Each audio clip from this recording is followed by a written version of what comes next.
शंकर की आराधना करने से नवरात्र में शक्ति का बल बढ़ता।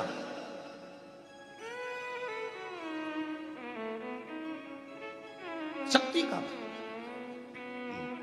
क्यों गुरुजी नवरात्र में शंकर जी की आराधना क्यों करना चाहिए? हमने कहा अगर माता रानी से जो मांगना है तुम्हें, अगर तुमने नवरात्र में शिव जी की आराधना करिए, शंकर की कथा सुनिए, शंकर की आराधना करिए, शिव स्तुति करिए, शंकर को एक लोटा जल चढ़ाया, मां आद्य शक्ति तुम्हारे पर कृपा करेगी। क्यों? क्योंकि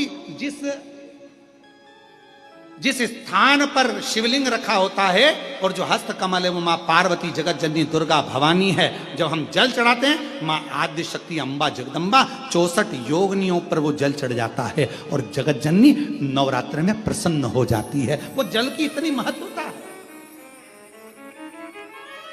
आद्य शक्ति को प्रसन्न करना है, नवरात्र में शिव जी को जल चढ़ाओ।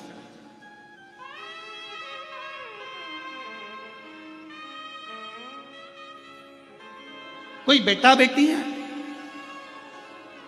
कोई एग्जाम दे रहे हैं, कंपटीशन एग्जाम में बैठ रहे हैं, सर्विस के लिए जा रहे हैं, नौकरी के लिए जा रहे हैं, नौकरी नहीं लग रही है, हम कहेंगे लाल पुष्प की पत्तियों को प्रत्येक किसी भी नवरात्रि के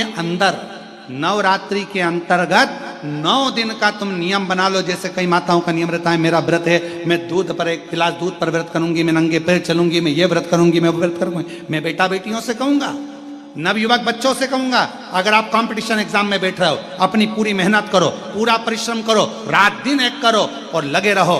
और 9 दिन तक नवरात्रि में 9 लाल फूल की 9 पंखड़ियां या 9 कोई भी चावल लाल कलर में कर कुंकू में कर अगर माँ जगत जननी के मंदिर में नहीं जा सकते, माँ भीड़ रहे तो शिवलिंग की जो जलाधारी है, जहां पानी गोल घूमता है, इस जलाधारी पर कहीं पर भी नवरात्रे में 9 दिन तक या तो लाल फूल की पंखड़ी 9 या 9 चावल के दाने लाल कलर कर कुंकू में, लाल चंदन में उस स्थान पर चढ़ाना प्रारंभ करो। 9 दिन के बाद तुम्हें 15 दिन और निकलेंगे, उसके बाद तुम्हें खुद लगेगा कि तुम्हारी जॉब, तुम्हारी नौकरी तुम्हारा बाबा ने लगाया है। शक्ति का बल, परिश्रम जरूर करना, मेहनत जरूर करना, रात दिन पढ़ाई एक साथ करना और अपने परिश्रम को नहीं छोड़ना। मेहनत जरूर करो पर साथ में ये प्रयोग भी करो नवरात्रि का। देखो शिव और शक्ति का बल तुम्हें प्रसन्नता देता है कि नहीं देता? शिव शक्ति का बल हमें प्रसन्नता देता है कि नहीं देता?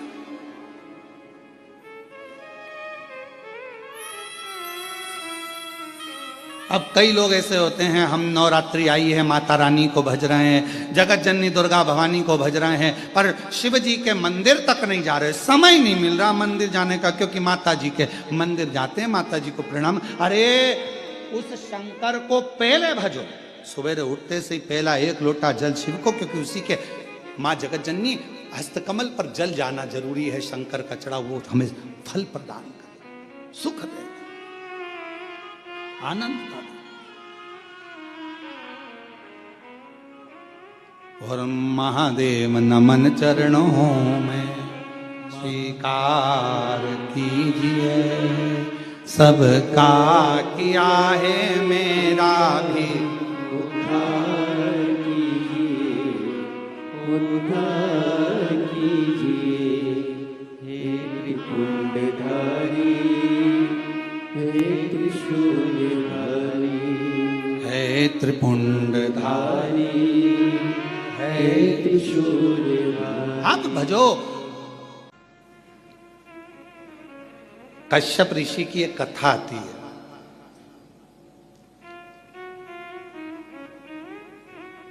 कि कश्यप ऋषि 12 ज्योतिर्लिंग का नित्य प्रति स्मरण करते थे। जितने भी आस्था चैनल पर सुन रहे हो, चाहे फेसबुक यूट्यूब पर सुन रहे हो, चाहे इस कथा के पंडाल में बैठकर सुन रहे हो, कश्यप बाबा 12 ज्योतिर्लिंग का स्मरण करते हैं। पर कभी उन्होंने अपनी जिंदगी में पार्थिव पूजन करा, हर बार 12 ज्योतिर्लिंग का स्मरण करा, पार्थिव पूजन करा, पर कभी उन्होंने 12वां ज्योतिर्लिंग नहीं बनाया। अर्थात 11 ज्योतिर्लिंग बनाते थे और 12 ज्योतिर्लिंग उसमें बनाते ही नहीं।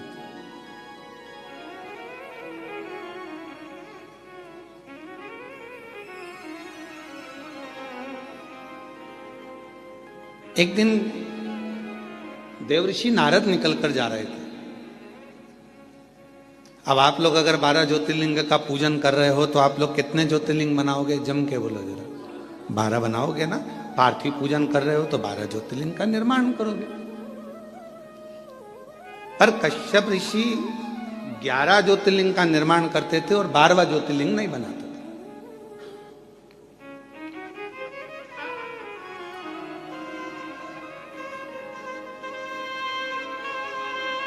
देवऋषि नारद का आगमन हुआ और देवऋषि नारद का आगमन हुआ और देवऋषि नारद ने आकर पूछा कि कश्यप बाबा एक बात बताओ, आप जो ये ज्योतिर्लिंग का निर्माण करते हो, ज्योतिर्लिंग बनाते हो, तो इसमें 11 ज्योतिर्लिंग बनाते हो, 12वां ज्योतिर्लिंग क्यों नहीं बनाते?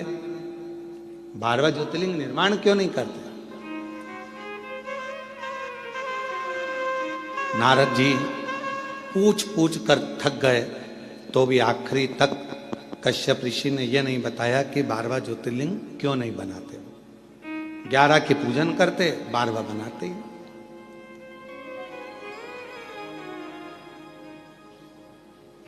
अब समय बीता,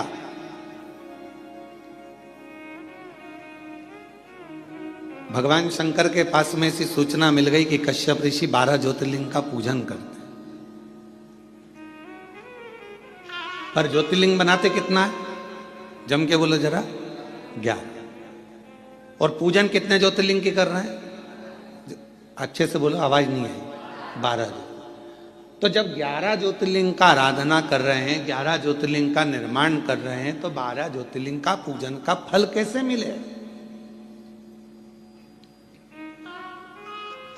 कैसे प्राप्त हो? तब पार्वती जी एकदम रुष्ट होकर बैठ गई और पार्वती जी शिव जी की आराधना करने लगी। भोलेनाथ जी ने पूछा, पार्वती तुम रुष्ट क्यों? यहां पर एक लाइन बड़ी सुंदर आई है कि पार्वती जी रुष्ट होती हैं तो शिव जी की पूजन करती हैं। हमारा आप सबसे भी यही निवेदन है, अगर मान लो जिस दिन तुमको गुस्सा आए उस दिन तुम महादेव की पूजन करो, उस दिन आप भगवान का आराधना करो।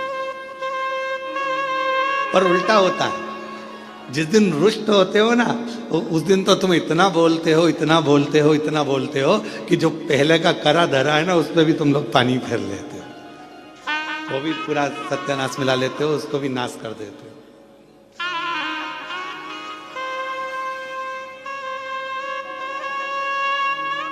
पार्वती जी अगर थोड़ी सी रुष्ट हुई हैं और मां पार्वती जी अगर रुष्ट हुई हैं तो वो शिव जी की आराधना कर रही हैं, शंकर जी की आराधना कर रही हैं।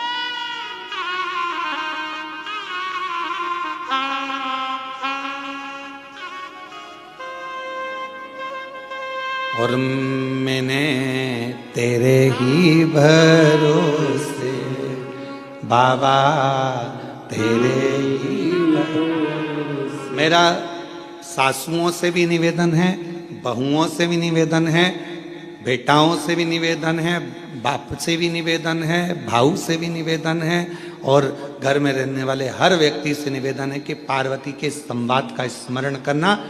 जब क्रोध आए कुछ नहीं करना, मुख चुप करना, एक लोटा जल उठाना और ले जाके देव अधिदेव महादेव पर चढ़ाना प्रारंभ करना।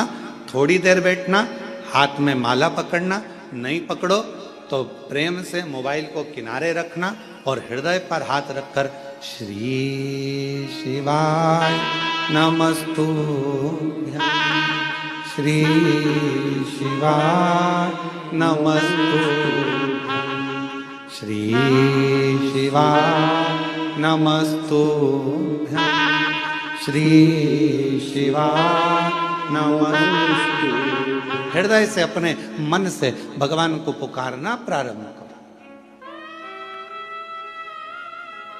भाव से पुकारो उसको। झगड़ा कर भी लोगे, सास अपशब्द कह देगी, बहू अपशब्द कह देगी, दोनों ने अपनी आड़ी टेढ़ी बातें कह दी, होगा क्या इसमें महाराज? इसमें एक दूसरे से संबंध दूर बनते चले जाएंगे, टूटते चले जाएंगे। इसलिए जितना मौन रहोगे, शांत रहोगे, उतने अपने जीवन का आनंद पाओगे, उतने अपने जीवन को प्रसन्नता के भाव में लेकर जाओ।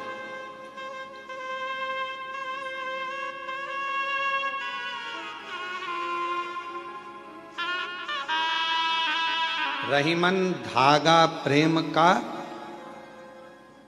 टूटे गांठ पड़ जाए।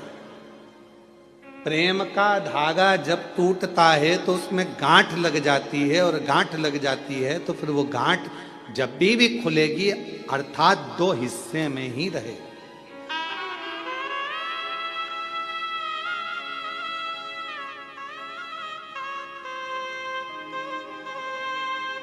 गन्ने का रस पिया है? जम के तो बोलो। महाराष्ट्र में गन्ना ही बोलते हैं, ईख बोलते हैं? ऊस। अच्छा अच्छा, वो मूस नहीं बोला। अब मराठी में उसको ऊस कहते हैं, तो जो हमारे उधर गन्ना कहते हैं, शुगर कहते हैं, है?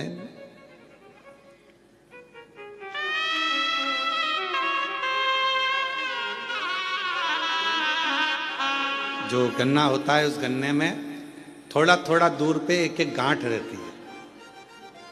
गन्ने के पूरे भाग में मिठास होता है, पर जहां गांठ होती है ना उसकी, उसमें मिठास नहीं होता, उसमें रस नहीं होता।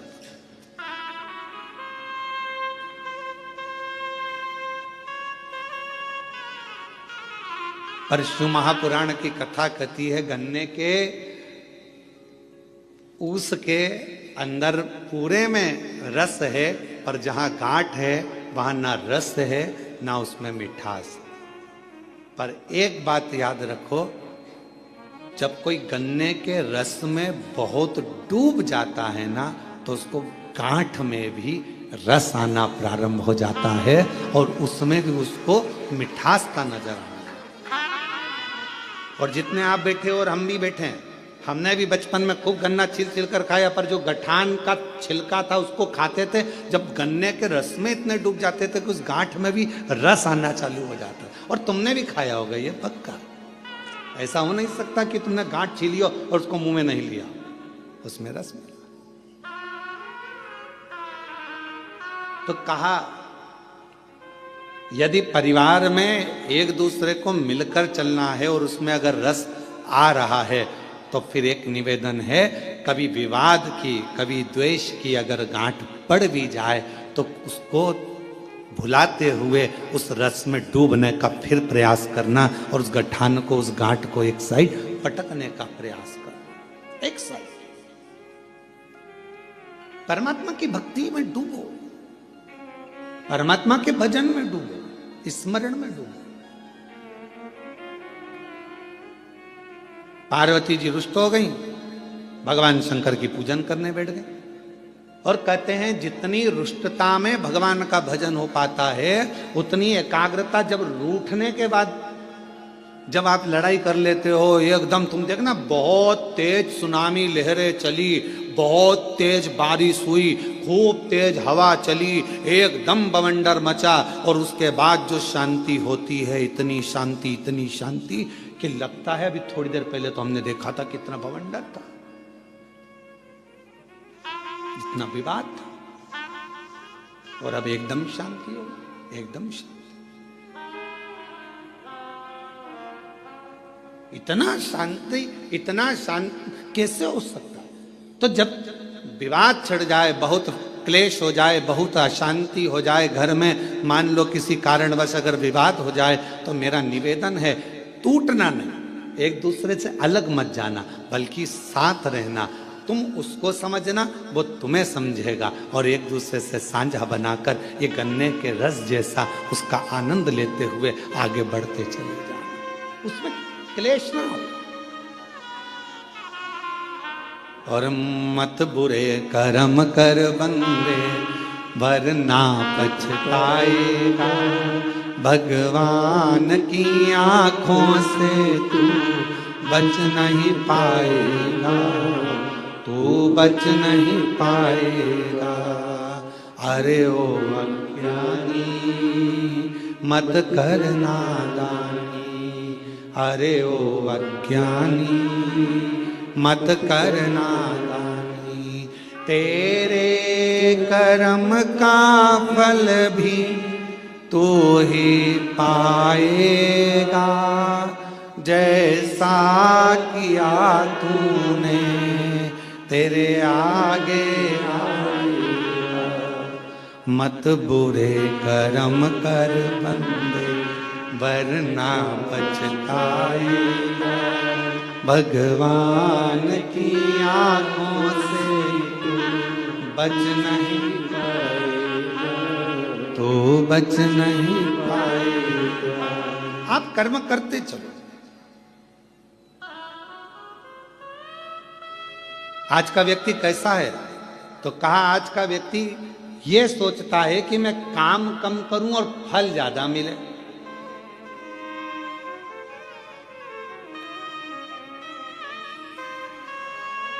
नारखेड़े जी, आपने भी बड़ी मेहनत करी होगी, पाटिल जी आपने भी बड़ी मेहनत करी होगी, और जितने यहाँ पर मेरे भाई बैठे हैं, जितने भी भाऊ बैठे हुए हैं, मैं आपसे निवेदन करूं, आपने भी अपनी जिंदगी में बहुत मेहनत करी होगी।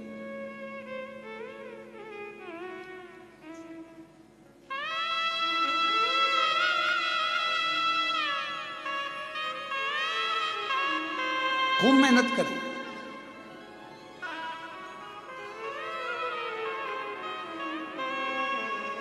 पर जो मेहनत से मिला वो टिकता है, जो तुरंत आया वो तुरंत चले जाता है। पर हमारी सफलता हमारी मेहनत पर निर्भर करती है। जब हम बहुत परिश्रम करते हैं, मेहनत करते हैं, तो हमारे घर में जो आता है वो हमको थोड़ा समय टिकता है, रुकता है। जो अचानक आया अचानक चले गया वो फिर टिकेगा नहीं।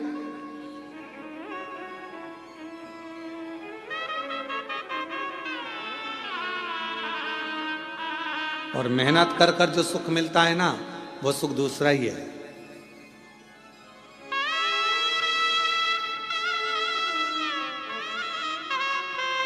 जब हम छोटे थे तो 2 रुपए की किराए की साइकिल मिलती थी, इतनी बड़ी छोटी सी। तुम्हारे यहाँ भी मिलती होगी, ऐसा नहीं है, और तुमने भी चलाई होगी। कई तो होंगे हमारी साथ वाले जिन्होंने चलाई होगी। है, किराए की साइकिल मिलती थी, 2 रुपए की मिलती थी, पर वो 2 रुपए इकट्ठा करने में कम से कम 1 महीना लग जाता था।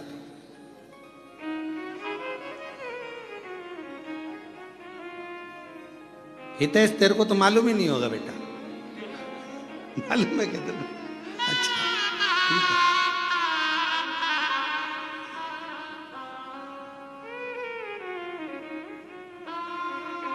वो 2 रुपए इकट्ठे करने में 1 महीना टूट जाता था। भगवान हमारी मौसी को भेज दो, भगवान हमारे मामा को भेज दो, भगवान हमारी बुआ को भेज दो। जब ये सब आती थी, 5 पैसे, 10 पैसे, 15 पैसे, 25 पैसे जब देकर जाती थी, और वो 2 रुपया जिस दिन इकट्ठा होता था, उस दिन सुबह से गायब होते थे। साइकिल लेते थे छोटी वाली, और कभी कभी किस्मत ऐसी होती थी कि वो साइकिल ऐसी मिलती थी जिसकी चेन बार बार उतर जाती थी।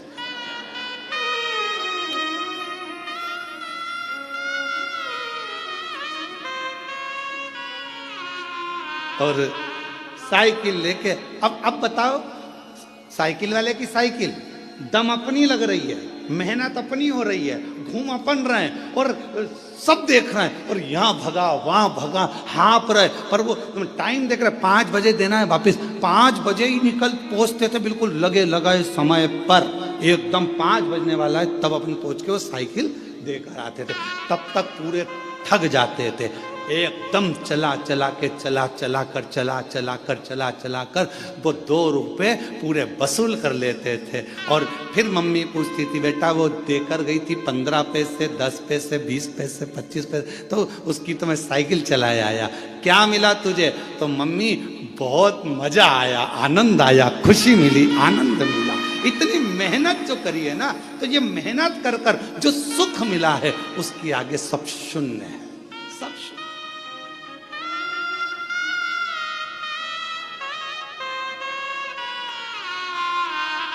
उसके आगे सब शून्य है।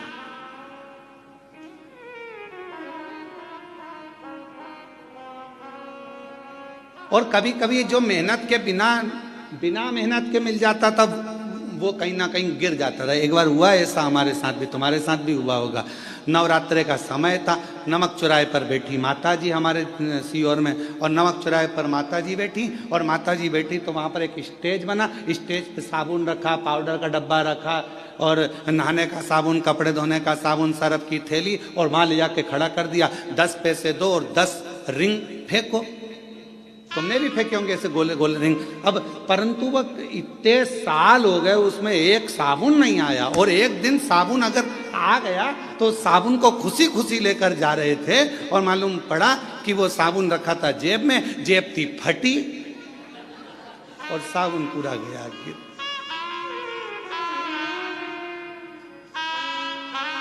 तो जो मेहनत से मिला वो टिका, और जो मेहनत से नहीं मिला वह हाथ से खिसक गया। शिव महापुराण की कथा कहती है, कोई तुमसे आकर कह दे कि तुम मेरे पास आकर बैठ जाओ, तुम्हें मेहनत नहीं करना पड़ेगी, दुनिया का सारा धन अपने आप मिल जाएगा, समझ लेना कि बेवकूफ़ बना रहा है और तेरा लेकर चले जाएगा और तुझे चूना लगा देगा। इसलिए निवेदन है, अपना व्यापार, अपनी नौकरी, अपनी सर्विस, अपनी मेहनत पूरी बरकरार रखो और पूरी मेहनत करो। जिस समय आपकी मेहनत प्रबल होगी उस दिन भगवान तुम्हें छप्पर फाड़ कर देना प्रारंभ कर देगा, तुम्हें वैभव देगा, धन देगा, संपदा देगा, सब देगा,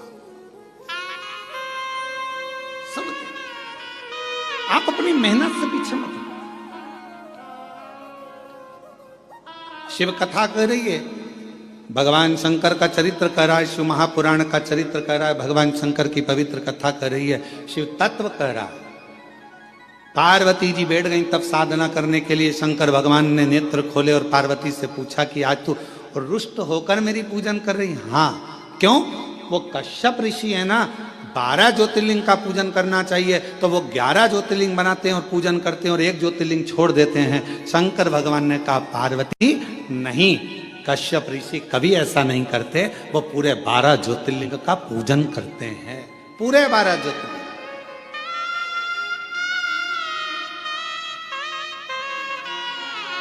चलो जरा देख के आओ।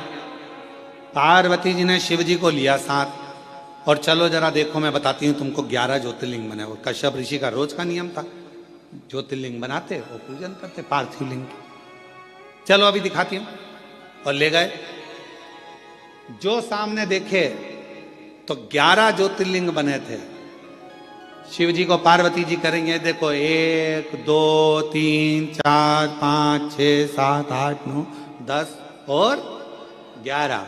अब शंकर भगवान बोले, अभी रुक मैं गिन के बताता हूं, देख 1 2 3 4 5 6 7 8 9 10 11 12।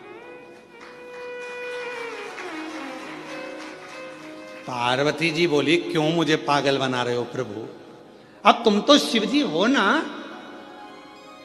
तो तुम अपने आप को क्यों गिन रहे हो? तो भगवान शंकर बोले, 12 ज्योतिर्लिंग की पूजन कर रहा है। पूछो कश्यप ऋषि से। बाबा कश्यप ऋषि के सामने प्रकट हो गए। कश्यप बाबा ने देखा, आज तो भगवान प्रकट हो गए। जब जब ये उलझन होती है ना, जब जब झगड़ा होता है, जब जब कोई विवाद उत्पन्न होता है, जब जब कोई क्वेश्चन आता है, जब जब कोई प्रश्न आता है, जब जब कोई बवाल मचता है, समझ लेना उसमें कोई ना कोई मंथन होकर कुछ निर्णय निकलने वाला।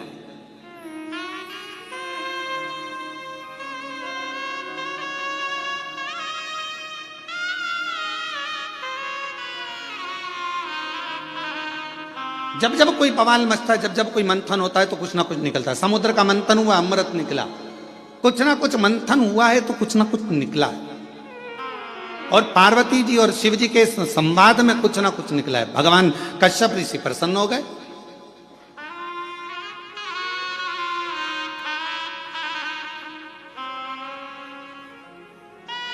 और मंथन में कुछ ना कुछ निकलना जरूरी भी है। एक प्रसंग बड़ा सुंदर है महाराज जी।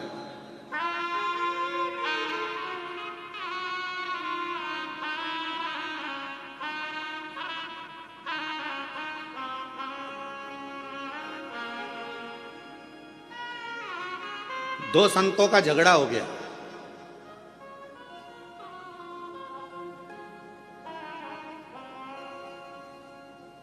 और आपस में दोनों झगड़ लिए।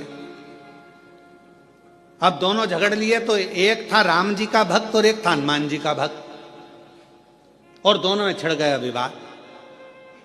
हनुमान जी ने राम जी से कहा, प्रभु दो संत लड़ रहे हैं आपस में, अब तुम क्या कहोगे?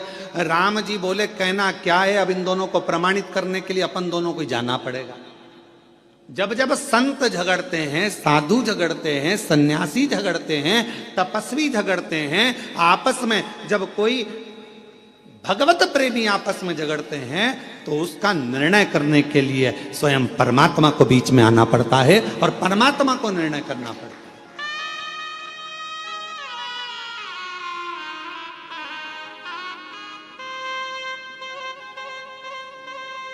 महाराज जी, कई लोग कहते हैं कि ये महाराज जी ने ऐसा कह दिया, वो महाराज जी ने ऐसा कह दिया, आपस में झगड़ा हो रहा है।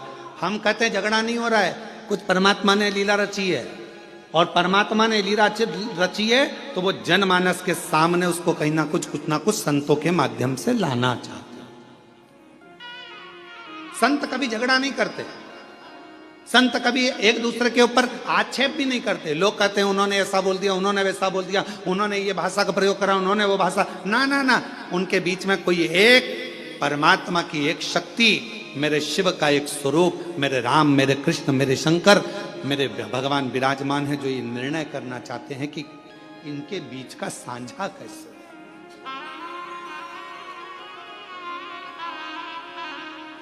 पार्वती जी बोली तुम गलत गिन रहे हो। शिव जी बोले तू गिन ले। फिर पार्वती जी ने गिनती लगाई, 1 2 3 4 5 6 7 8 9 10 11।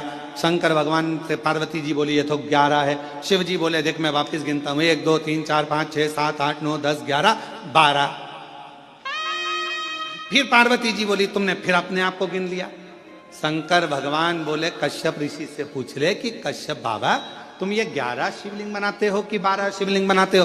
कश्यप बाबा से पूछा पार्वती जी ने कि कश्यप ऋषि तुम इतने बड़े ऋषि होकर तुम्हें 12 ज्योतिर्लिंग का निर्माण करना चाहिए, 12 पार्थिव लिंग बनाना चाहिए, उनकी आराधना करना चाहिए, और तुम 11 पार्थिव की पूजन कर रहे हो, 11 लिंग की पूजन कर रहे हो और 11 लिंग की पूजन करते हो, ये कोई अच्छी बात है? करना है तो 12 की करो। इतने में कश्यप ऋषि ने कहा माँ मैं 12 ज्योतिर्लिंग की पूजन करता हूं, आप ना मानो तो देख लो कहां है 12 ज्योतिर्लिंग। कश्यप जी ने कहा 1 2 3 4 5 6 7 8 9 10 11 और कश्यप जी बोले 12। कश्यप जी ने खुद अपने हृदय पर हाथ रख लिया और कहा 12। कश्यप जी कहते हैं माँ ये 11 ज्योतिर्लिंग तो नजर आते हैं, पर 12वां जो ज्योतिर्लिंग है कृष्णेश्वर महादेव, वो हर व्यक्ति के दिल में नजर आता है।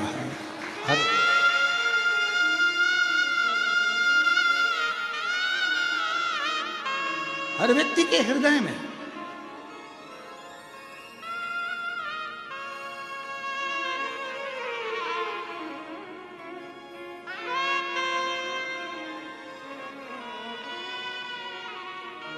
बारहवां ज्योतिर्लिंग है कैसा ज्योतिर्लिंग है? कृष्णेश्वर महादेव। 12वां ज्योतिर्लिंग है कैसा ज्योतिर्लिंग है? कृष्णेश्वर महादेव, जो हमारे हृदय में निवास करता है। कितना सुंदर कहा है स्कंद पुराण में कृष्णेश्वर बाबा के लिए, बिरुल के लिए वर्णन किया गया।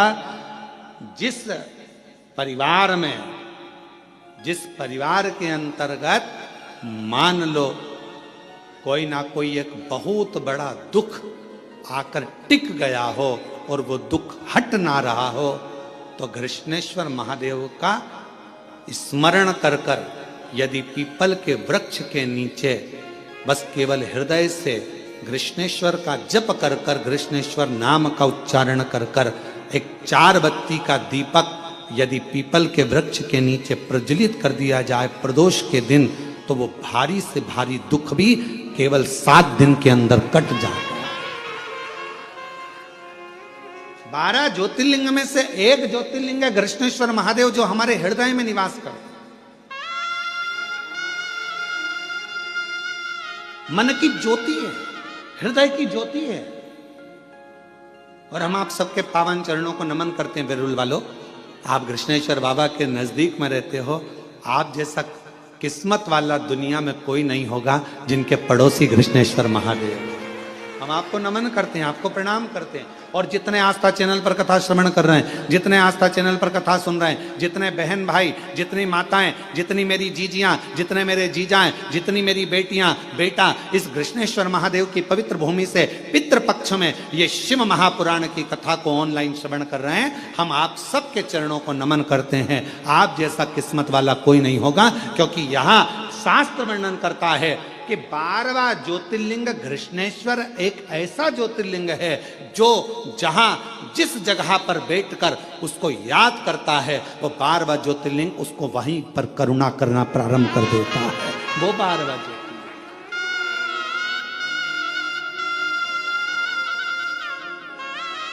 वो 12वां ज्योतिर्लिंग कृष्णेश्वर महादेव।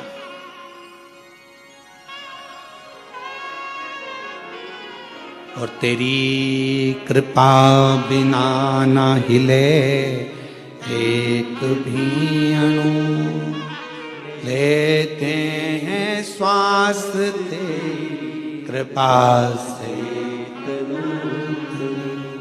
बखान क्या करूं मैं राखों के ढेर का, चपटी बभूत में खजाना कुबेर का। हे गंगाधार मुक्ति द्वार ओंकार तू, भोले ओंकार तू, आयो शरण तिहारी शंभुतार। कृष्णेश्वर महादेव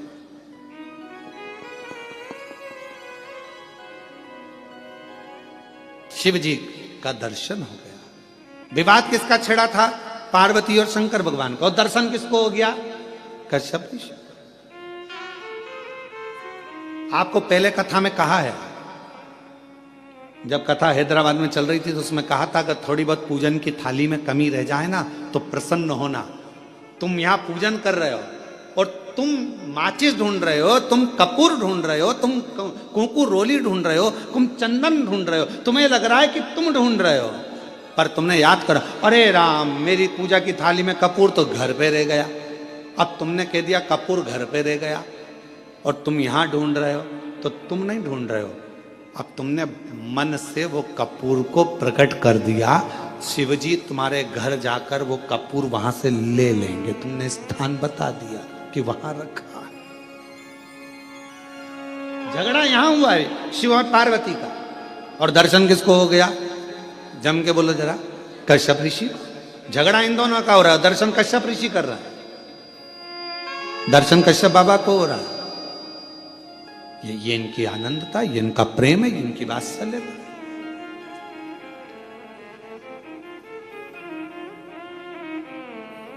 महाराज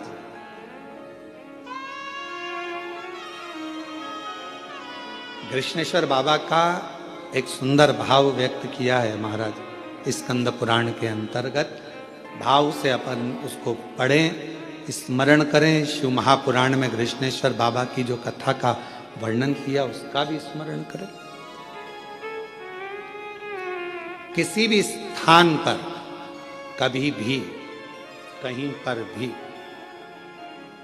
यदि शरीर में हाथ में कंपन हो रहा है, पांव चलते नहीं बन रहा है, शरीर हाँप ज्यादा भरा रही है, खूब ज्यादा शरीर चल नहीं पाता, थोड़ी थोड़ी देर में हाँपड़ी भरा जाती है, हाँप भरा जाती है, या पीछे से रीढ़ की हड्डी दुखना प्रारंभ हो जाती है, तो उसके लिए सरसों के फूल 108। काय के फूल?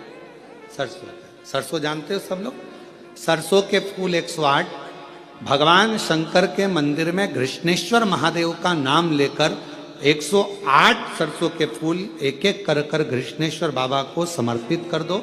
उसी फूल को उठाकर नंदी जो मंदिर में है उसका पीठ का ऊपर का एक भाग होगा, नंदी के पीठ पर अग्र भाग ऊपर का होता है, उस भाग को वो 108 सरसों के फूल छुआ दो और उसको लेकर घर पर जाओ, उसको सूखने डाल दो। सूखने के बाद वो सरसों के फूल का थोड़ा थोड़ा सा भाग सुबह के समय पर खाली पेट जरा सा भाग रोज खाना प्रारंभ करो। 21 दिन तक 20 दिन तक अगर आपने रोज खाया, आपके हाथ का कंपन और जो चलने में आपको हाँफ भरा रही है वो, और रीढ़ की जो हड्डी दुख रही है उसमें धीरे धीरे अंतर आना अपने आप प्रारंभ हो जाएगा। कृष्णेश्वर महादेव का स्मरण, कृष्णेश्वर बात फिर कहेंगे कश्यप बाबा 11 ज्योतिर्लिंग का निर्माण करते हैं, 12वां ज्योतिर्लिंग नहीं बनाते हैं। क्यों? क्योंकि 12वां ज्योतिर्लिंग कश्यप बाबा कहते हैं ये मेरा दिल, ये मेरा हृदय, ये मेरा चित्त, ये मेरा मन, ये मेरे हृदय की जो एक बिंदु है, यही मेरा 12वां ज्योतिर्लिंग है। ये शिवजी प्रसन्न हो गए।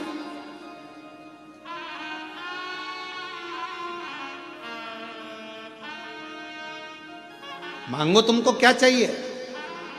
पार्वती जी बोली अपन तो झगड़ा कर कर आए थे और आप कश्यप ऋषि को वर देने लगे।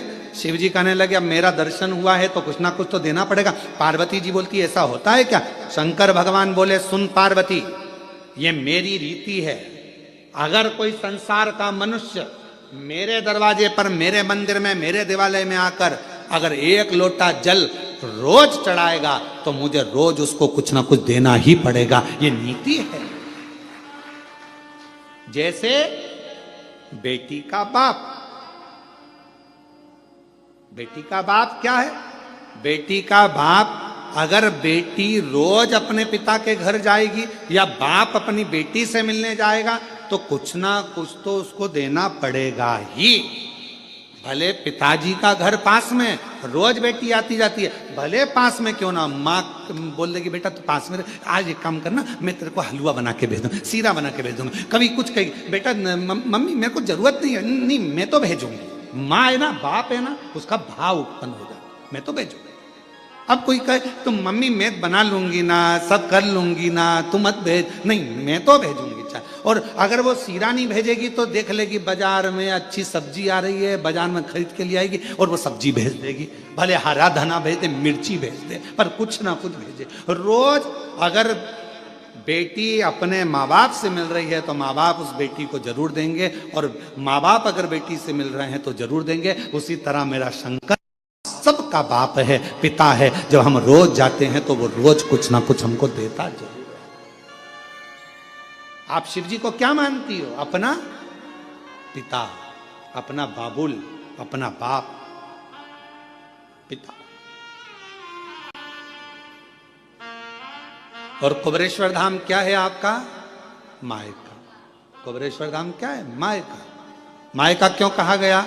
जो कुबेरेश्वर बाबा की धरा पर आता है, कुबेर भंडारी के दरवाजे पर आता है, कुबेरेश्वर धाम पर आता है और दिल से जो मांगता है मेरा कुबेर भंडारी उसको दे देता है, फिर वो वापस आता है, क्योंकि वो उसका मायका है। पर पूर्ण समर्पण के साथ जाओ, वहां तुम्हारी किसी से पहचान नहीं।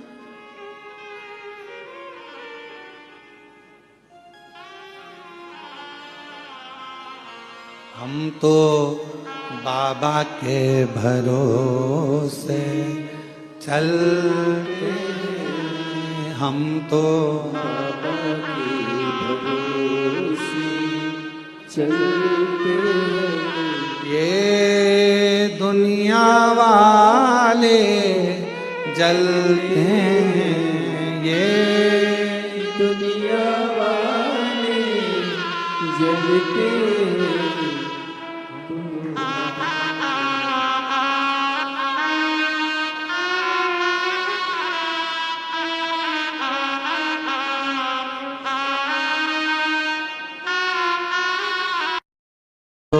बाबा के चलते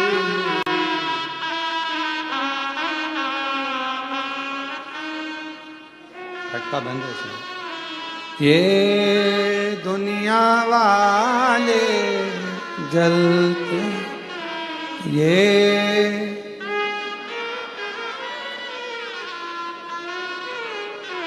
हम तो बाबा के चलते हैं, हम तो बाबा के चलते डमरू वाले के भरोसे चलते हैं डमरू वाले के भरोसे चलते हैं हम तो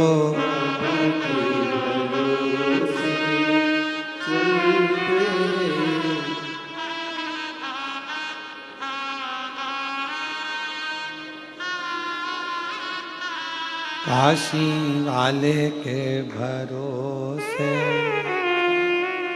हम उस पर आशिक, कोई रोज मिल रहा है शिव जी से, शिव उसको रोज दे रहा। कोई बाबा से रोज मिल रहा है, बाबा उसको रोज दे रहा। पिता है वो हमारा, बाबुल है वो हमारा।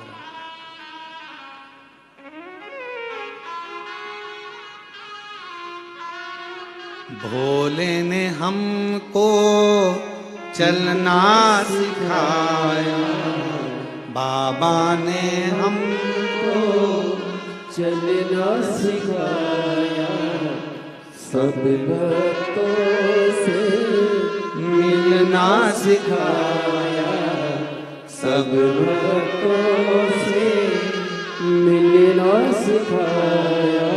और जब ये सब कुछ हो जाता है तो हम सीना तान के चलते हैं, हम तो सीना चलते हैं डमरू वाले के भरोसे चलते हैं। और ये सब कुछ जब भगवान शिव ओगड़दानी त्रिकालदर्शी कैलाशी अविनाशी शंकर जब करुणा कर देते हैं तो हम स्वयं सीना तान कर। कश्यप ऋषि मांगो तुम्हें क्या चाहिए। अब कश्यप बाबा ने जैसे, पार्वती जी बोली क्यों दे रहे हो, शिव जी बोले तूने झगड़ा करा फल दूसरे को मिला। यही होता है, झगड़ा अपने घर में होता और मजे पड़ोसी लेते। बोलो सही है कि गलत है। झगड़ा तुम्हारा, लड़ कौन रहा है, पति पत्नी, मजा कौन ले रहे हैं, परिवार के लोग, पड़ोस के लोग, रिश्तेदार। अरे वो उनकी बहू और उनकी सास की खूब लड़ाई चल रही है, अच्छा है, अच्छा है, लड़ने दो, अच्छा लड़ने। अरे वो बाप बेटा लड़ रहे हैं, अच्छा है लड़ने दो, अच्छा है लड़ने, दूसरे मजे ले रहे। अब लड़ाई किसकी हुई, शंकर पार्वती जी का विवाद चला और मजे किसके हो गए, कश्यप ऋषि जी के। और कश्यप ऋषि के मजे क्या हुए, कश्यप बाबा से भगवान शिव कह रहे मांग ले। अब कश्यप ऋषि ने मन में सोचा कभी दर्शन नहीं होते, आज हो ही गए तो डट के मांगी लो। हे प्रभु कृपा करिए, मेरे घर में आप पुत्र बनकर जन्म ले लो। पार्वती जी बोली बताओ, इससे तो अपनी कोई रिश्तेदारी भी नहीं थी, अब तुम इनके घर में जन्म ले लोगे तो मेरा ससुरा हो जाएगा। शिव जी बोले मैंने पहले कहा था झगड़ा मत कर, करेगी तो फायदा दूसरे को होगा, लाभ दूसरे को।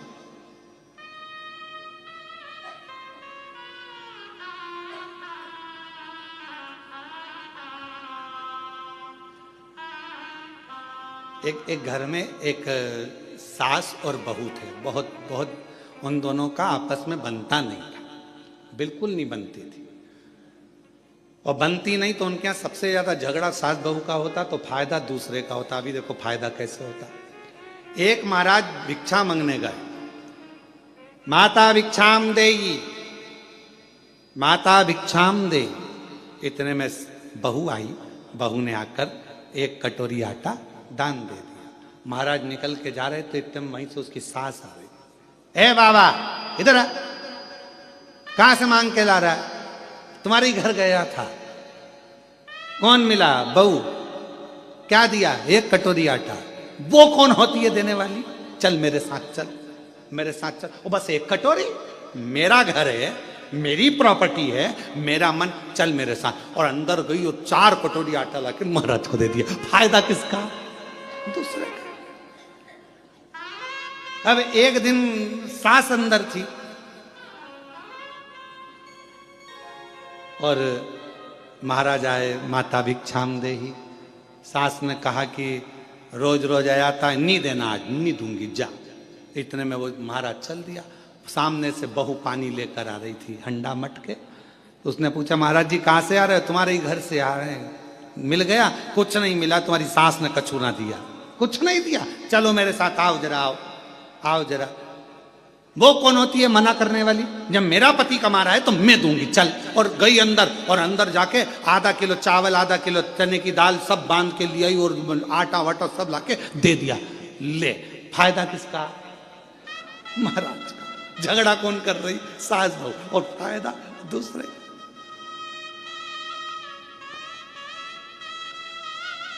हमारा निवेदन एक बहुत बहुत आप लोगों से है, आपस में पास में अगर व्यापार चल रहा है, पास में दुकान चल रही है, भाई की दुकान चल रही है, परिवार वाले की दुकान चल रही है, निवेदन है झगड़ा मत करना व्यापार में, झगड़ा मत करना परिवार में। क्यों? तुम्हारे झगड़े के चक्कर में तुम्हारे ग्राहक कटकर दूसरी जगह चले जाएंगे और दूसरी जगह पहुंच जाएंगे। ना तेरे हाथ में खीर लगेगी, ना इसके हाथ में खीर लगेगी। कम से कम आज इसके यहां से ले रहा है तो कल तेरे दरवाजे पर जरूर आएगा, ये विश्वास रखना। एक दूसरे में विवाद स्पर्धा नहीं करना है, विवाद नहीं करना।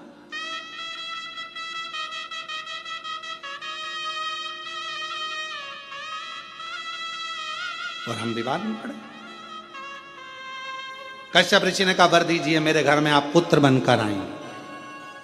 शंकर भगवान बोले, कश्यप बाबा तुमने रोज 11 शिवलिंग का निर्माण करा है और मन को 12वां शिवलिंग माना है, इसलिए मैं तुम्हारे घर में 11 रुद्र के रूप में प्रकट होऊंगा।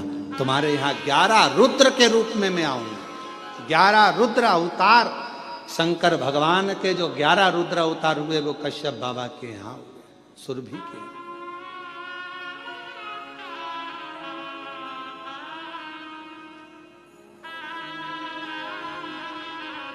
मैं तुम्हारे अब प्रकट हूं। शिव पुराण कहती है, संसार का मनुष्य यदि एक बार भी पार्थिव लिंग का निर्माण कर कर पूजन करता है तो उसको फल बहुत मिलता है। महाराज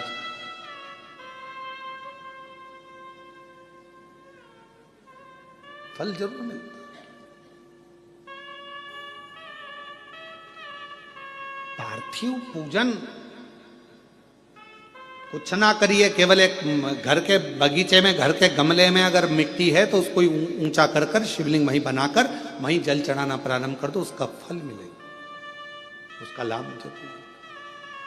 पर निवेदन है केवल दिखावे से, मन की शुद्धता में, मन के भाव।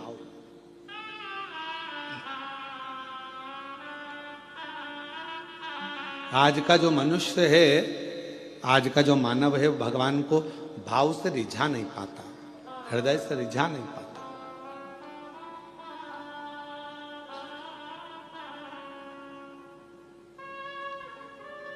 जैसे उत्तानपाद की श्रीमद् भागवत में वर्णन आता है कि राजा उत्तानपाद की 2 पत्नियां थी, एक सुनीति एक सुरुचि।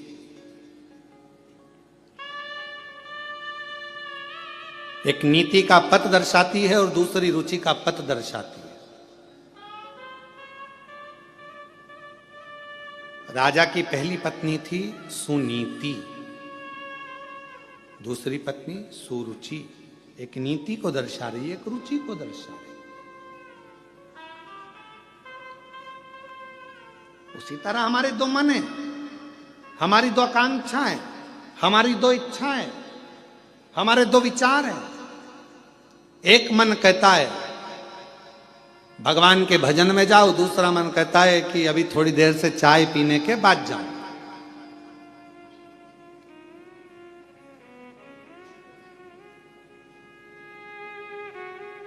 और आप में से कई लोग होंगे ऐसा, जैसे इस होटल में कथा चल रही है, तो इस होटल में कथा चल रही है तो कई लोग पहले से आ गए होंगे, तो उन्होंने विचार करा होगा आप होटल में अपन चाय पी लो, फिर कथा में बैठेंगे अंदर लाके। पहले एक बार की चाय पी हुआ के फिर अपन कथा में चले।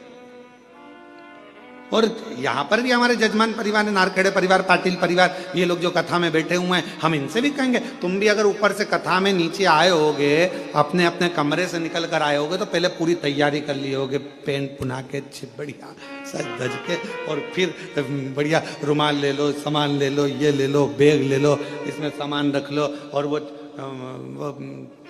छोटी सी वो बच्ची, वो हितेश की, पल्लवी की, वो नाटक करेगी तो उसका भी खाने पीने का सामान झोले में डाल सब ले लुआ के और अपना सामान लेकर तुम यहाँ चले और बैठ गए कथा में। अब क्यों? क्योंकि तुम्हें मालूम है ये कुछ मांगेगी तो मैं निकाल के देती जाऊंगी, फिर कुछ मांगेगी तो फिर निकाल के देती जाऊंगी, फिर कुछ मांगेगी तो निकाल के देती, और ज्यादा ही कुछ मांगेगी तो दब दपड़ी दो।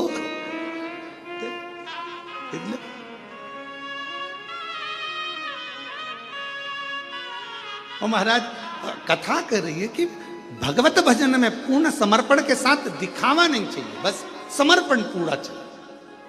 शंभो शरणे पड़ी मांगू घड़ी रे, दुख काटू दया, सब बोलो दर्शन। अभी कथा चालू हुई, उसके पहले चंद्र ग्रहण पड़ा। बोलो पड़ा कि नहीं पड़ा? अरे जम के तो बोलो पड़ा ना। ग्रहण कब पड़ा? दो ग्रहों के बीच में कोई तीसरा फंस गया तो ग्रहण पड़ा। तो केवल ऊपर ग्रहण नहीं पड़ता, नीचे भी पड़ता है।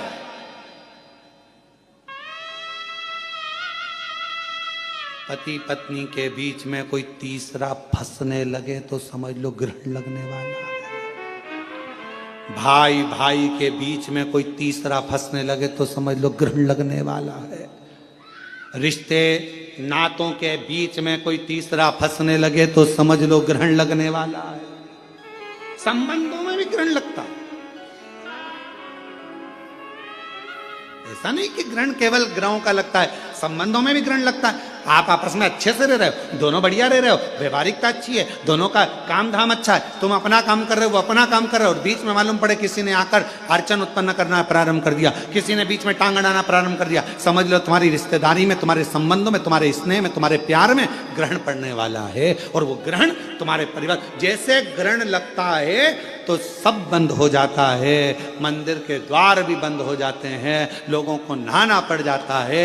आखिरी में यही होता है कि जब दो प्रेम के बीच में, स्नेह के बीच में, रिश्ते के बीच में जब कोई तीसरा ग्रहण लगाने वाला आ जाता है तो एक ना एक दिन फिर वो ग्रहण सब कुछ समाप्त कर देता है। फिर आखिरी में तो स्नान ही रह जाता है, स्नान ही रह। क्यों घुसने दो बीच में? क्यों प्रवेश करने दो बीच में उसको? कोई आए सिखाने के लिए नहीं, भैया मेरी सास अच्छी है, हम बहू हैं, बहू अच्छी, मेरा परिवार अच्छा, मेरे बेटे अच्छे, मेरी बहू अच्छी, मेरा बेटा अच्छा, मेरे रिश्तेदार अच्छे, मेरे नातेदार अच्छे, सब अच्छे, बुरा कोई नहीं है संसार में। बुरा थोड़ी सी देर का समय होता है जो ये निकल जाता है, फिर वापस घड़ी अच्छी आ जाती है। समय का इंतजार थोड़ा करो और समझ से जियो। समय और समझ, परमात्मा ये दोनों चीज देता है। समय पर अगर समझ आ गई तो तुम्हारी जिंदगी बन गई, और अगर समझ आई और समय निकल गया तो वो जिंदगी बेकार हो गई। समय पर समझ आना चाहिए तो जीवन ठीक है।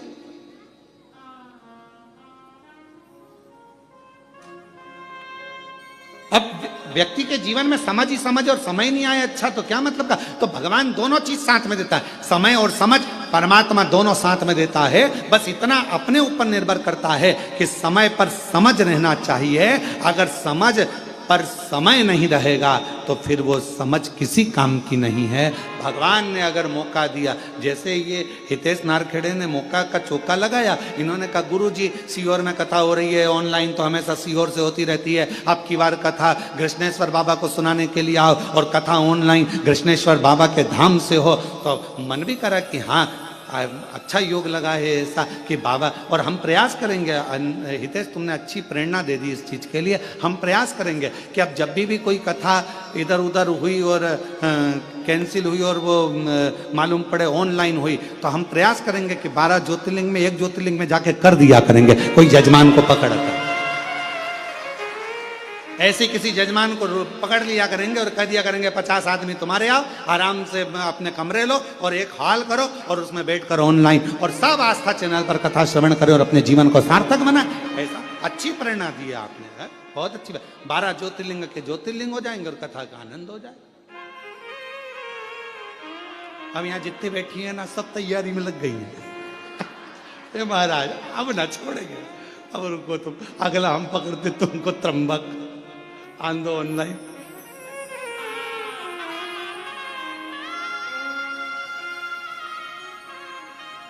अपने स्थान पर बैठकर भगवान शिव जी से अपने मन का भाव कहिए, हृदय से प्रार्थना। रिश्ते नातों के बीच में कोई तीसरा फंसने लगे तो समझ लो ग्रहण लगने वाला है। संबंधों में भी ग्रहण लगता है। ऐसा नहीं कि ग्रहण केवल ग्रहों का लगता है, संबंधों में भी ग्रहण लगता है। आप आपस में अच्छे से रह रहे हो, दोनों बढ़िया रह रहे हो, व्यवहारिकता अच्छी है, दोनों का काम धाम अच्छा है, तुम अपना काम कर रहे हो, वो अपना काम कर रहे हो, और बीच में मालूम पड़े किसी ने आकर अड़चन उत्पन्न करना प्रारंभ कर दिया, किसी ने बीच में टांग अड़ाना प्रारंभ कर दिया, समझ लो तुम्हारी रिश्तेदारी में, तुम्हारे संबंधों में, तुम्हारे स्नेह में, तुम्हारे प्यार में ग्रहण पड़ने वाला है। और वो ग्रहण तुम्हारे परिवार, जैसे ग्रहण लगता है तो सब बंद हो जाता है, मंदिर के द्वार भी बंद हो जाते हैं, लोगों को नहाना पड़ जाता है। आखिरी में यही होता है कि जब दो प्रेम के बीच में, स्नेह के बीच में, रिश्ते के बीच में जब कोई तीसरा ग्रहण लगाने वाला आ जाता है तो एक ना एक दिन फिर वो ग्रहण सब कुछ समाप्त कर देता है। फिर आखिरी में तो स्नान ही रह जाता है, स्नान ही रह। क्यों घुसने दो बीच में, क्यों प्रवेश करने दो बीच में उसको? कोई आए सिखाने के लिए नहीं, भैया मेरी सास अच्छी है, हम बहू हैं, बहू अच्छी, मेरा परिवार अच्छा, मेरे बेटे अच्छे, मेरी बहू अच्छी, मेरा बेटा अच्छा, मेरे रिश्तेदार अच्छे, मेरे नातेदार अच्छे, सब अच्छे, बुरा कोई नहीं है संसार में। बुरा थोड़ी सी देर का समय होता है जो ये निकल जाता है, फिर वापस घड़ी अच्छी आ जाती है। समय का इंतजार थोड़ा करो और समझ से जियो। समय और समझ, परमात्मा ये दोनों चीज देता है। समय पर अगर समझ आ गई तो तुम्हारी जिंदगी बन गई, और अगर समझ आई और समय निकल गया तो वो जिंदगी बेकार हो गई। समय पर समझ आना चाहिए तो जीवन ठीक है।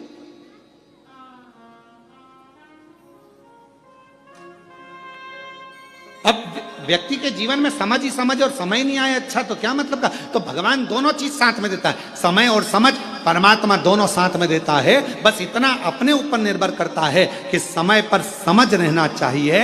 अगर समझ पर समय नहीं रहेगा तो फिर वो समझ किसी काम की नहीं है। भगवान ने अगर मौका दिया, जैसे ये हितेश नारखेड़े ने मौका का चौका लगाया, इन्होंने कहा गुरु जी सीहोर में कथा हो रही है, ऑनलाइन तो हमेशा सीहोर से होती रहती है, अब की बार कथा कृष्णेश्वर बाबा को सुनाने के लिए आओ और कथा ऑनलाइन कृष्णेश्वर बाबा के धाम से हो। तो मन भी करा कि हाँ अच्छा योग लगा है ऐसा कि बाबा, और हम प्रयास करेंगे। हितेश तुमने अच्छी प्रेरणा दे दी इस चीज़ के लिए। हम प्रयास करेंगे कि अब जब भी कोई कथा इधर उधर हुई और कैंसिल हुई और वो मालूम पड़े ऑनलाइन हुई, तो हम प्रयास करेंगे कि 12 ज्योतिर्लिंग में एक ज्योतिर्लिंग में जाके कर दिया करेंगे, कोई जजमान को पकड़ कर ऐसे किसी जजमान को पकड़ लिया करेंगे और कह दिया करेंगे 50 आदमी तुम्हारे आओ, आराम से अपने कमरे लो और एक हॉल करो और उसमें बैठकर ऑनलाइन और सब आस्था चैनल पर कथा श्रवण करें और अपने जीवन को सार्थक बनाए। ऐसा अच्छी प्रेरणा दी है आपने, है? बहुत अच्छी बात। 12 ज्योतिर्लिंग के ज्योतिर्लिंग हो जाएंगे और कथा का आनंद हो जाए। अब यहाँ जितनी बैठी है ना, सब तैयारी में लग गई है। महाराज अब ना छोड़ेंगे, अब रुको तुम, अगला हम पकड़ते तुमको त्रंबक आंदो ऑनलाइन।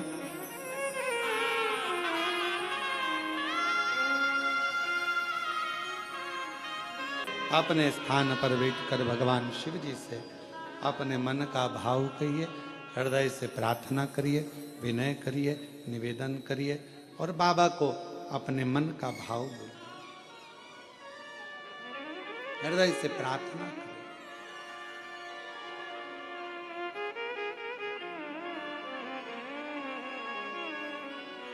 जहां जगह मिले वहां बैठकर दिल से बाबा को अपने मन का भाव कहिए, प्रार्थना करिए, विनय करिए, विनती करिए, निवेदन करिए। साथ में सभी लोग बोले,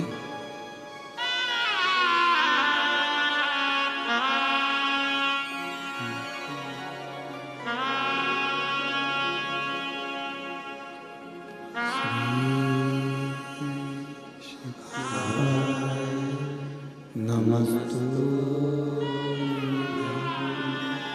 श्री शिवाय, नमस्तु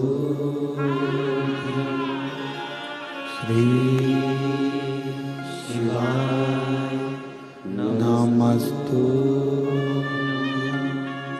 श्री शिवाय, नमस्तु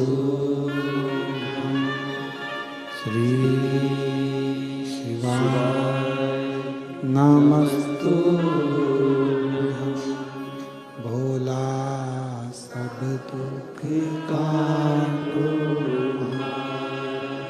ओ भोला सब दुख काटो, शिव शंकर जपो तेरी माला, भोले बाबा जपो तेरी माला, भोला सब दुख काटो, ओ भोला सब दुख काटो। देश है मंगल मंगलकारी, देश है मंगल मंगलकारी, शमशान वासी हमारा, शमशान वासी हमारा, ओ भोला सब दुख काटो, ओ भोला सब दुख काटो।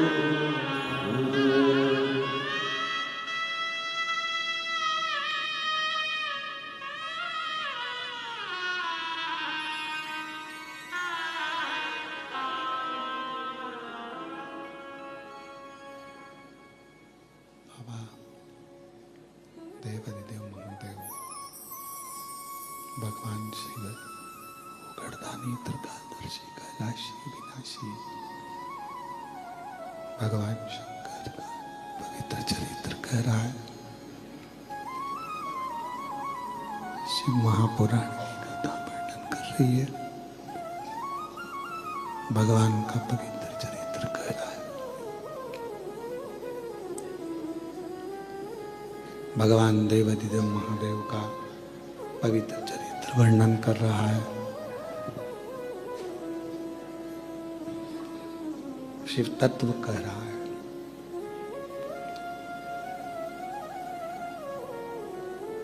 कश्यप बाबा को वर दे दिया हूं।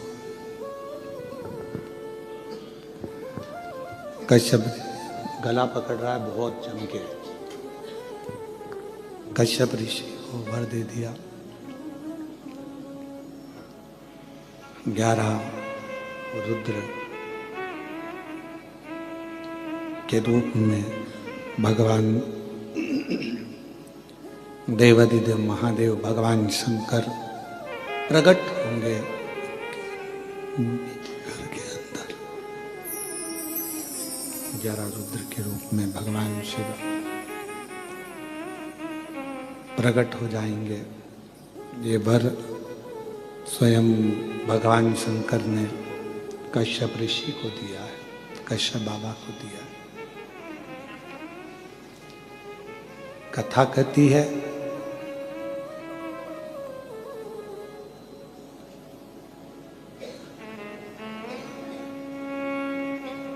जैसे भगवान ब्रह्मा जी और भगवान विष्णु जी के झगड़े में श्रेष्ठ कौन के झगड़े में भगवान शंकर का प्रथम शिवलिंग पृथ्वी पर प्रकट हो गया था।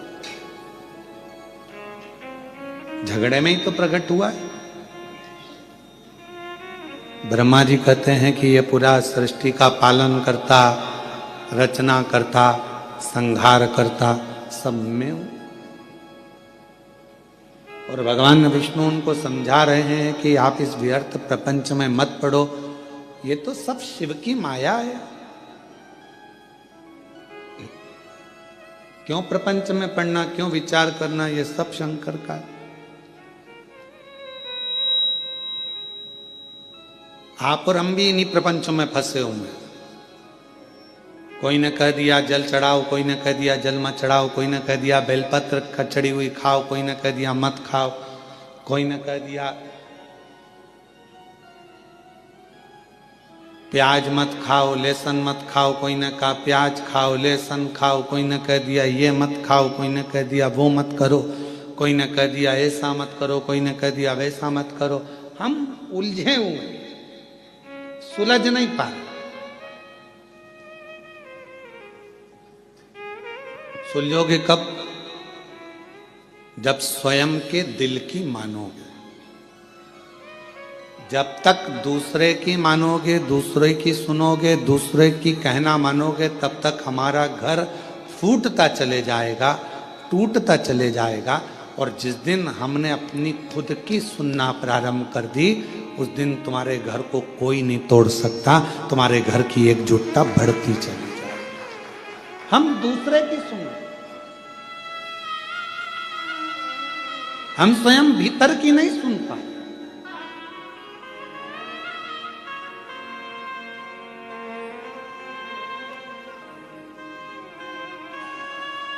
कल एक किसी छत्तीसगढ़ की एक बहन जी ने एक प्रश्न सीहोर में लिखकर भेजा कि गुरुजी से पूछना, अगर वो कथा सुन रही होंगी तो श्रवण करें, कि गुरुजी से ये पूछिएगा कि क्या हमारे पूर्वज, हमारे पितर जो चले जाते हैं, क्या वो भी आकर हमारे घर के दरवाजे पर श्राद्ध पक्ष में खड़े होकर हमसे कुछ मांगते? क्यों नहीं मांगते?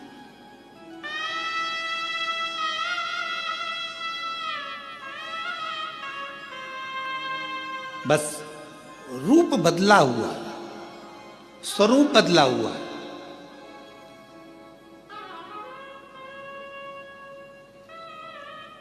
एक कथा यदि आप लोगों ने सुनी होगी भगवान कृष्ण की।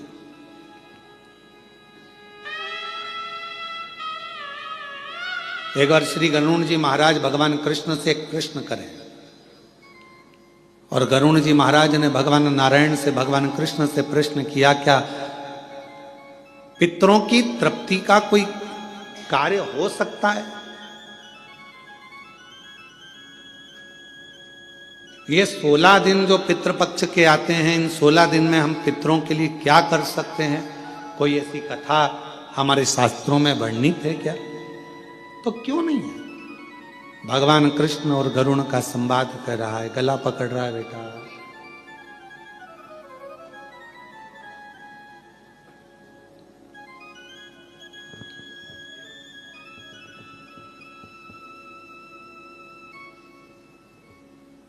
भगवान कृष्ण और गरुण का संवाद कहता है, भगवान कृष्ण और गरुण का संवाद वर्णन कर रहा है, कह रहा है, क्या ऐसा कोई चरित्र हमारे जीवन में होता है? भगवान मालिक है इनका, श्री शिवाय नमस्तुभ्यम। क्या कोई चरित्र ऐसा है जो हमारे जीवन को श्रेष्ठतम दे, आनंद दे?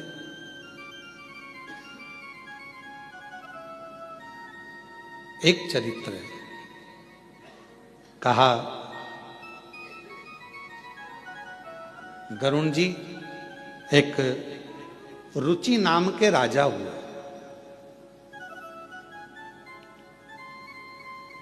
जिन्होंने अपने गुरु की शरणागति ग्रहण कर कर गुरु की बस ठीक है, रुक जाओ। गुरु की शरणागति ग्रहण करी और गुरु की शरणागति ग्रहण कर कर उन्होंने अपना घर परिवार सब छोड़कर एक समय भोजन ग्रहण करना और भगवान का भजन करना, सब कुछ छोड़ दिया, वन में निवास कर रहे हैं। एक बात अपने अंदर उतार कर रखना मेरी बहनों, मेरी जीजियों, मेरे जीजाओं, मेरी बेटियों बेटाओं, अगर तुम्हारा मन करे कि मुझे घर छोड़ना है, परिवार छोड़ना है, तो तब छोड़ना जब भगवान तुम्हारा हाथ पकड़ ले। किसी दूसरे के चक्कर में तुम अपना घर मत छोड़ना, अपना परिवार मत छोड़ना। भगवान के यदि तुम हो जाओ, परमात्मा के यदि तुम हो जाओ तो छूटे तो अच्छी बात, और किसी दूसरे के चक्कर में अगर घर छोड़ रहे हो तो वो श्रेष्ठता नहीं है तुम्हारी, वो फिर तुम्हारी श्रेष्ठता नहीं।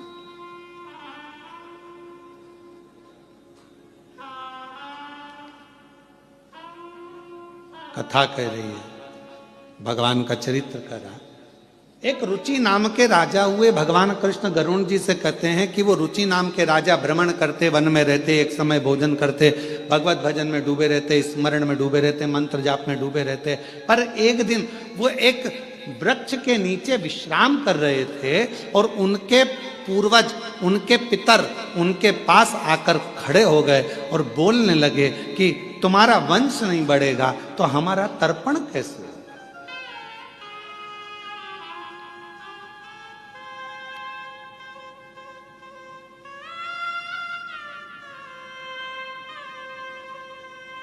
तर्पण मालूम है ना सबको, जल देना। हमारा तर्पण कैसे होगा?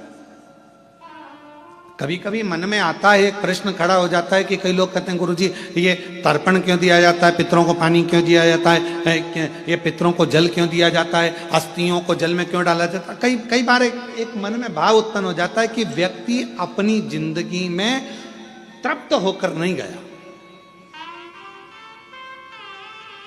उसकी तृप्ति नहीं, वो जिंदगी भर प्यासा ही रहा। प्यासे से मतलब क्या है? मेरे को अभी ये और करना है, मन में तमन्ना है, मुझे अभी ये और करना है, मन में तमन्ना, मुझे अभी ये करना है, और तमन्ना। एक काम पूरा होता नहीं है, दूसरे काम की तमन्ना बढ़ जाती है, दूसरा काम पूरा होता नहीं है, तीसरे काम की तमन्ना बढ़ जाती है, तीसरा काम पूरा होता नहीं है, मुझे ये काम करना है, मुझे वो काम करना है। अभी कुछ दिन पहले पापड़ बना के रखे थे, फिर मन में आ गया कि अब बड़ी बना लूं। बड़ी बनकर तैयार हुई तो सोचा मैं अब कुल्लाई बना लूं, चावल की कुल्लाई बना के बैठ गई।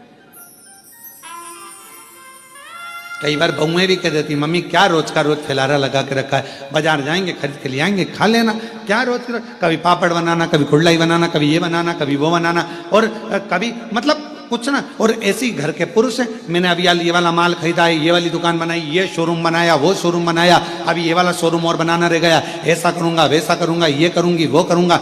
महाराज ये प्यास व्यक्ति की जिंदगी की कभी नहीं बुझती, कभी नहीं बुझी, और अंत में वो व्यक्ति चला गया। इसीलिए मेरा तो हमारा ये अंदर का मन कहता है, इसीलिए व्यक्ति को कहना पड़ता है कि इसको तृप्त नहीं हुआ, ये तृप्ति धारण नहीं कर पाए, तृप्त।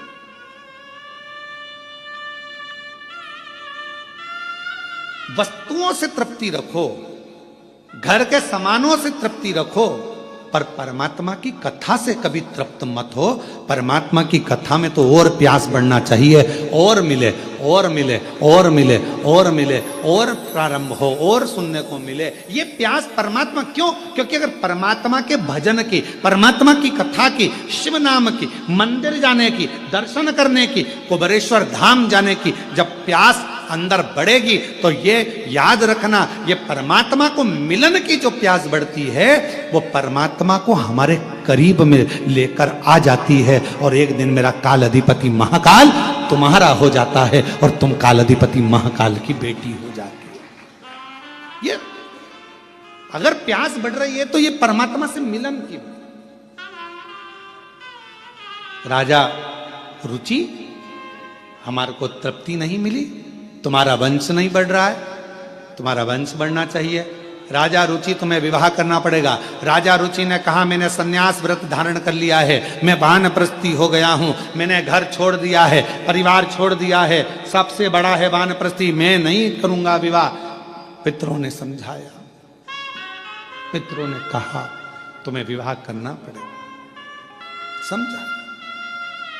तब राजा रुचि ने मन में विचार करा, यदि पितर बोल रहे हैं और ये भटक रहे हैं तो मुझे विवाह करना जरूरी है, वचन दो तुम विवाह करोगे।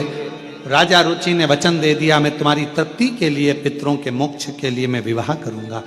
अब विचार करा कि विवाह करूंगा पर मैं तो हो गया बूढ़ा, कन्या कहां मिलेगी मुझको मेरी उम्र की। पितर चले गए, पितर गए और ये भटक रहा है विवाह के लिए, यहां वहां सब दूर गया, कहीं लड़की नहीं मिली, कन्या नहीं मिली। आखिरी में ये तप करने के लिए बैठ गया, ब्रह्मा और भगवान विष्णु का तप करने लगा।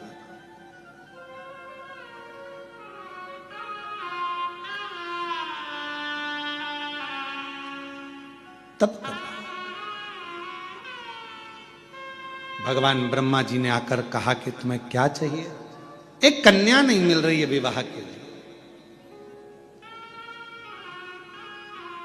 ब्रह्मा जी ने बोला, ये लेखनी तो मैं लिख देता, परंतु ये लेखनी लिखने वाले तो स्वयं देवाधिदेव महादेव है। जन्म, मरण और परण, परण मतलब जानते हो, विवाह, तीन की लेखनी कौन लिखते हैं?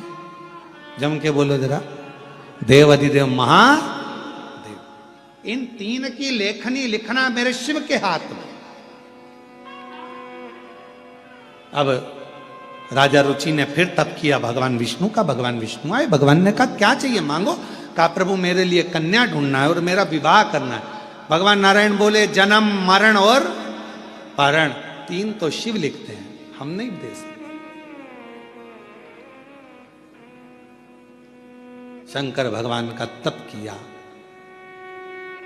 श्री शिवाय नमस्तुभ्यं, श्री शिवाय नमस्तुभ्यं, श्री शिवाय नमस्तुभ्यं, श्री शिवाय नमस्तुभ्यं। जो तप किया रुचि ने, और राजा रुचि जैसे तप करने लगे, भगवान शंकर प्रसन्न हो गए। शिव जी आए और उन्होंने आकर तुरंत कहा, राजा रुचि मैं तुझे विवाह का वर दे दूं, कन्या भी दे दूं, पर अभी तेरा ग्रह नहीं बन पाया। राजन, जब तक पितृ कृपा ना करें तब तक तुझे विवाह का योग नहीं बन सकता। शिव आप तो सब कर सकते हैं ना, शंकर भगवान आप तो सब कर सकते हैं। राजन, जिस समय पर तेरे बुजुर्गों को जल की जरूरत थी तूने उनको जल नहीं दिया। फिर निवेदन है आप सबसे, श्राद्ध का मतलब केवल ये नहीं है कि जो मर गए उनके प्रति श्रद्धा रखी जाए।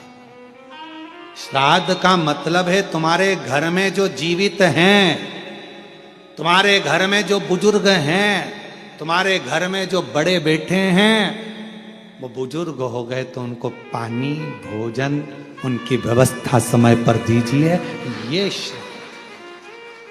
श्राद्ध का मतलब ये नहीं है जो मर गए उनके प्रति श्रद्धा, उनके प्रति रखो श्रद्धा, मतलब हम ये नहीं कहेंगे कि मत रखो, मना नहीं है। आप अपने पूर्वज चले गए उनके प्रति श्रद्धा रखो, उसका मतलब श्राद्ध है, हम मानेंगे। पर हमारी शिव महापुराण की कथा कहती है, ये शिव तत्व कहता है कि सबसे बड़ी 16 दिन की श्राद्ध से मतलब रखना कि अपने घर में जो बुजुर्ग हैं, अपने घर में जो बड़े हैं, अपने घर में जो बुजुर्ग माता पिता हैं, उनके प्रति श्रद्धा हो तो समझ लो कि ये श्राद्ध का महत्व है। आप श्रद्धा ही नहीं रखें, कभी प्यासे को पानी पिलाया नहीं, बाद अमृत पिलाने से क्या फायदा। कभी गिरते हुए को उठाया नहीं, बाद आंसू बहाने से क्या फायदा। मैं तो मंदिर गया पूजा पूजा करते हुए गया न गया। कभी माँ बाप की सेवा की ही नहीं, केवल पूजा रचाने से क्या फायदा। कभी प्यासे तो पानी पिलाया नहीं, बात अमृत पिलाने से क्या कौन सा फायदा, क्या फायदा। पंडित जी खीर ले ना, आज हमारे दादाजी की श्राद्ध है। पंडित जी गुलाब जामुन ले ना, आज हमारे दादाजी की श्राद्ध है। और पलंग पर बूढ़ा बाप बहुत देर से इंतजार कर रहा है। बहू बेटा मुझे एक बोतल में गर्म पानी दे दे, खांसी चल रही है। पापा दिख नहीं रहा अभी, यार पंडित जी खाना खा रहे, श्राद्ध है आज दादाजी की, पहले इनका काम कर दूं फिर तुम्हारा करूंगा।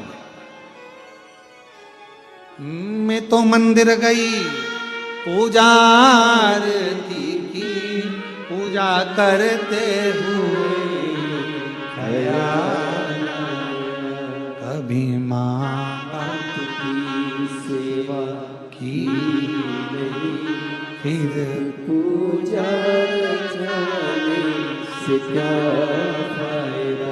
अब फायदा क्या है, लाभ क्या क्या।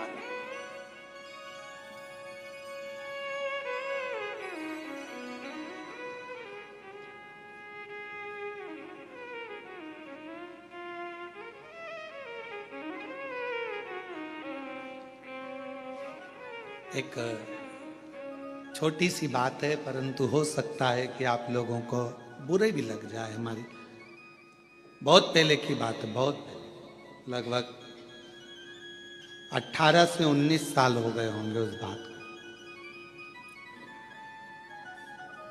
श्राद्ध पक्ष चल रहा था और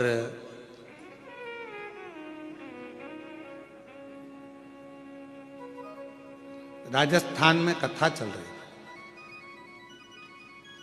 जिन जजमान की यहाँ कथा थी, उन्होंने उनके एक कोई लड़की थी और वो कुंवारी अवस्था में, वो बिटिया लगभग 12th में थी और वो चली गई थी। उसके निमित्त का उस दिन उसका श्राद्ध था।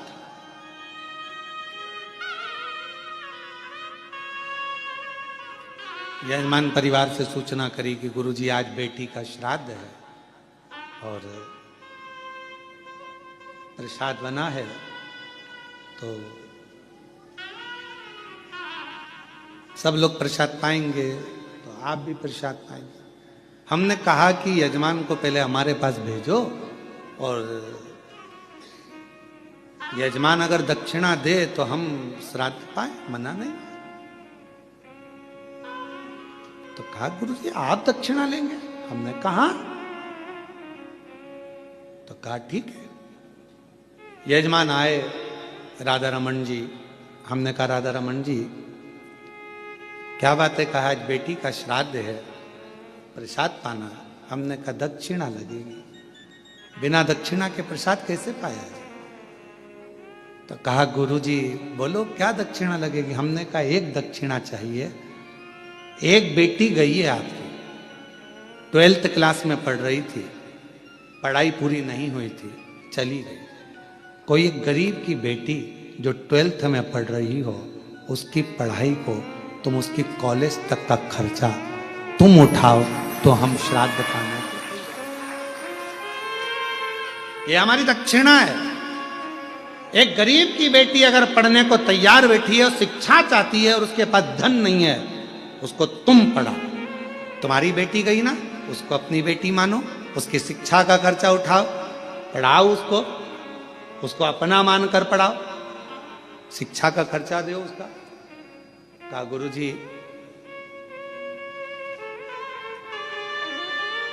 आंख में आंसू थे राधा रमन जी के और कहने लगे आज लगा कि मैंने बेटी का सही श्राद्ध किया है, आज लगा मैंने बेटी का सही श्राद्ध किया। मेरी बेटी गई, मैंने दूसरे की बेटी को पढ़ाऊंगा, उसका कॉलेज तक विद्या अध्ययन कराऊंगा, और अगर मुझे भगवान ने उस लायक बनाया तो एक दिन उस बेटी का कन्यादान भी मैं अपने हाथों से कर दूंगा। इसको कहते हैं कि तुमने अपनी बेटी की जगह बेटी को संभाला। केवल एक ब्राह्मण को भोजन करा देना, श्राद्ध का भाग निकाल देना, यह मूल नहीं है। मूल यह है कि किसी के चेहरे पर आपके द्वारा प्रसन्नता आ जाए। और आज मैं कहूंगा नारखेड़े जी, पाटिल जी, मेरे को बड़ी प्रसन्नता इस चीज की कि जिस बेटी को उन्होंने पढ़ाया, नमिता उसका नाम है, और वो आज पटवारी बन गई है और पटवारी बनकर पटवारी का जॉब कर रही है। और आप मानेंगे नहीं, नारखेड़े जी कभी योग लगेगा तो मैं उसको मिलवाऊंगा आपसे, उस नमिता बेटी से, कि जिन्होंने उस बेटी को पढ़वाया उसकी माँ नहीं थी, उसका बाप था केवल, और बाप दूसरे के यहाँ काम करता था। बेटी पढ़ गई, पिताजी के जो लड़का था 2-3 उसके बहुएं आ गई, पिताजी को रखा नहीं, तो वो जो दूसरे की बेटी थी उस बाप को अलग से मकान दिलाकर वो बेटी अपने पिता को वहां रख रही, जिसने पढ़ाया। ओरिजिनल बाप नहीं है, वो पिता नहीं है, पर उसका साथ ले। श्राद्ध किसको कहते हैं? श्राद्ध का मतलब क्या है? आज दुनिया के लोगों ने केवल सोशल मीडिया पर श्राद्ध को हंसी का पात्र बना रखा है। एक बहन फोन लगाकर कहे कौवे को निमंत्रण देती है, कौवा कहता है मैं व्यस्त हूं, ये श्राद्ध है? हमारे सनातन धर्म की हंसी उड़ाने के लिए श्राद्ध है? पंडित को खाना खाते हुए दिखाया जाता है, बहुत पेट वाला हंसता हुआ, क्या ये सोशल मीडिया पर श्राद्ध का परिचय है? कौवों की टीम बैठी हुई है छत के ऊपर और उसको दिखा रहे कि ये श्राद्ध है। ये हमारा सनातन धर्म की हंसी है, इसको हम श्राद्ध नहीं कह सकते। श्राद्ध का मतलब है अपने घर में जो बुजुर्ग हैं, अपने घर में जो बैठे हैं, उनको दिल से आदर कर लो, सम्मान कर लो, तो ऊपर बैठे हुए बुजुर्ग स्वयं आशीर्वाद देना प्रारंभ कर देंगे, वर देना प्रारंभ कर देंगे। श्राद्ध का मूल ही है। और अगर कोई हमको श्राद्ध में अगर बुला रहा है प्रसाद खाने के लिए, तो हमारी दक्षिणा याद रखना, हमारी दक्षिणा याद रखो। क्या हमारी दक्षिणा क्या? वैसे भी दक्षिणा के मामले में हम बड़े प्रसिद्ध हैं, सोशल मीडिया पर हमारी दक्षिणा बहुत चलती है।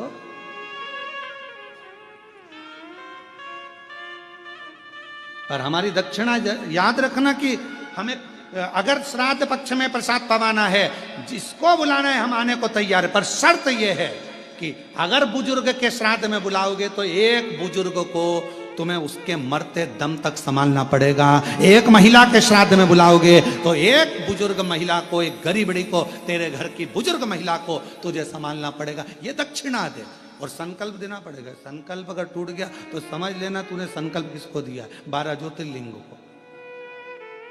शिवर वाला महाराज केवल शंकर को भजता है, शिव का स्मरण करता है। इसलिए बड़ा सोचिए, केवल जो मर गए चले गए उनके प्रति श्रद्धा श्राद्ध नहीं है। श्रद्धा वो, श्राद्ध वो जो तुम्हारे घर में बैठे हैं, घर में रह रहे हैं, बुजुर्ग हैं, माता पिता हैं, चाहे अपने पति के माता पिता हो, चाहे पत्नी के माता पिता हो, जो हो उनका आदर होना चाहिए। क्योंकि श्राद्ध पक्ष में आप लोग कभी गया जी गए हो या पिंडदान करा हो तो उसमें 2 चीजें लगती है, एक पिता का पक्ष, एक माँ का पक्ष। इसलिए दोनों देखे जाते हैं। तुम्हारी पत्नी है तो उसका भी पक्ष देखा जाएगा, तुम्हारा पति है तो उसका भी पक्ष देखा है। दोनों के माता पिता का आदर करिए, दोनों के माता पिता का सम्मान करिए, दोनों के आदर पूर्णता का भाव रखिए, आपको सुख मिलेगा, आनंद मिलेगा। पूर्णता का।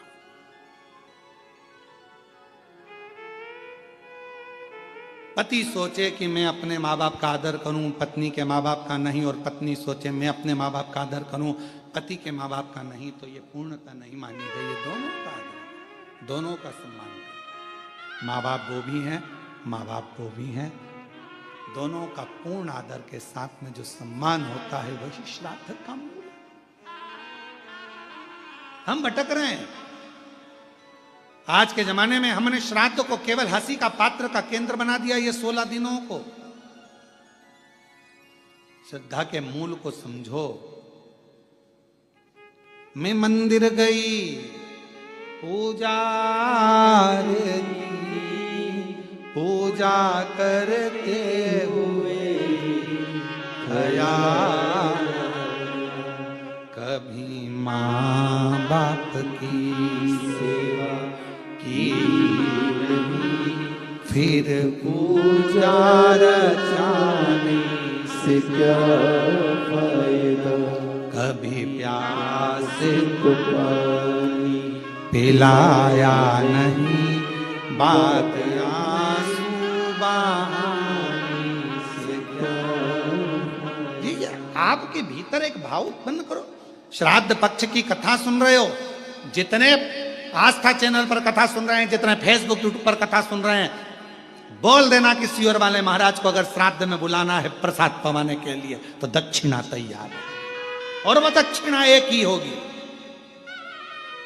आपके घर के बुजुर्गों का आदर, आपके घर के बड़ों का सम्मान, श्रद्धा, उनके प्रति रुचि, ये हमको चाहिए। ये हमारी दक्षिणा है।